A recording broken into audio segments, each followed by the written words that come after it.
দোকানঘর ভাঙচুর, তৃণমূলের প্রধানের গোষ্ঠী, অপরদিকে তৃণমূলের উপপ্রধানের ছেলে। হিঙ্গলগঞ্জ ব্লকের যোগেশগঞ্জ গ্রাম পঞ্চায়েতের হেমনগর যোগেশগঞ্জ সংলগ্ন এলাকায় মিঠাখালী খালের ওপরে পরপর দুটি দোকানঘর বাঁধা ছিল।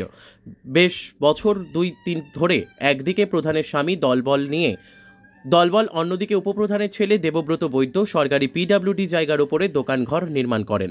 এ বিষয়ে অভিযোগ গ্রাম পঞ্চায়েতের উপপ্রধান নগেন বৈদ্যর ছেলে দেবব্রত বৈদ্য। তিনি বলেন, আমাদের হেমনগর বাজারে পিডব্লিউডি একটি জায়গা দখল করে দোকান নির্মাণ করছে। খালের ওপারে খালের একটি সাইটে পোল বসানো হবে, কারণ জল নিকাশি ব্যবস্থা করা হবে, যার জন্য আমরা বাধা দিই তিনি বলেন।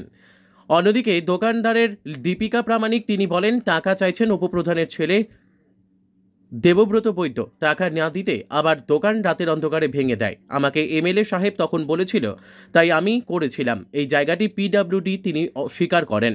তিনি বলেন, আমার দোকান থাকবে না, পাশে যে দোকানটা রয়েছে সেই দোকানটাও যেন উঠিয়ে দেওয়া হয়, এমনই কথা তিনি বললেন। দোকানঘর ভেঙে দেয় উপপ্রধানের ছেলের দলবল। আবারও প্রকাশ্যে এলো তৃণমূলের গোষ্ঠী কোন দল। একদিকে প্রধানের দলবল, অন্যদিকে উপপ্রধানের ছেলে। এই বিষয়ে বিজেপির বসিরহাটের জেলার জিএস তুলসী দাস তিনি বলেন, তৃণমূলের একদিকে উপপ্রধান ও অন্যদিকে প্রধানের দলের এটা তৃণমূলের গোষ্ঠীদ্বন্দ্ব, এমনটাই তিনি বললেন। পাল্টা তৃণমূলের হিঙ্গলগঞ্জের বন ও ভূমির কর্মদক্ষ সুরজিৎ বর্মন তিনি বলেন, এটা কোনো তৃণমূলের গোষ্ঠীদ্বন্দ্ব নয়, এটা ব্যবসায়ীদের নিজের স্বার্থে সরকারি পিডব্লিউডি জায়গা দখল করেছে, এমনই কথা তিনি বললেন। আমার দোকান বাঁধার জন্য ওরাই নিজেরা বাঁধতে বলেছে, ওরা নিজেরাই বাঁধতে বলেছে, তোলা ঘর এমএলএ বাঁধতে বলেছে। এবার এমএলএ এর কথায় আমরা যখন বাঁধতে এসেছি, এমএলএ বাঁধা কমপ্লিট, তারপরে ওরা এসে আমাদের জিনিসটা ক্ষতি করে দিচ্ছে। কারা ক্ষতি করেছে? ওই তো মানে উপপ্রধানের ছেলে। কি নাম? দেবব্রত বৈদ্য। এটা কি আপনার ব্যক্তিগত জায়গা?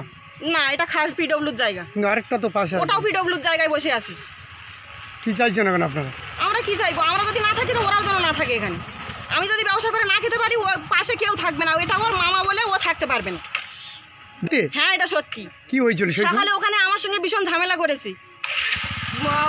নগেন বৈদ্যের ছেলে দেবব্রত বৈদ্য আমার সঙ্গে ভীষণ ঝামেলা করেছে। ওখানে উল্টোপাল্টা কথা বলেছে, আমার দিকে মারতে এসেছে। আমরা বলেছি, এখানে দোকানটা ভাঙছো কেন, জিনিসপত্রগুলো ক্ষতি করছো কেন, তাই আমার দিকে মারতে গেছে। হ্যাঁ, কি বলেছি, এখানে দোকান বাঁধা যাবে না। কার কিরকম ক্ষমতা আছে, কে পারবে দোকানটা বেঁধে দিক। কি নাম আপনার? দীপিকা প্রামাণিক। কি চাইছেন এখন আপনি? আমি এখন কি চাইবো, এখানে ব্যবসা করে যদি আমি না খেতে পারি, আর যেন কেউ না খেতে পারে, ওর দোকানটা যেন এখানে না থাকে। কিন্তু দেখা যাচ্ছে যে কালকে সেদিন রাত্রিতে বেশ 4টে প্লেয়ারের খুঁটি শুধু মাত্র পুঁতি ধুয়ে তারা চলে গেছে।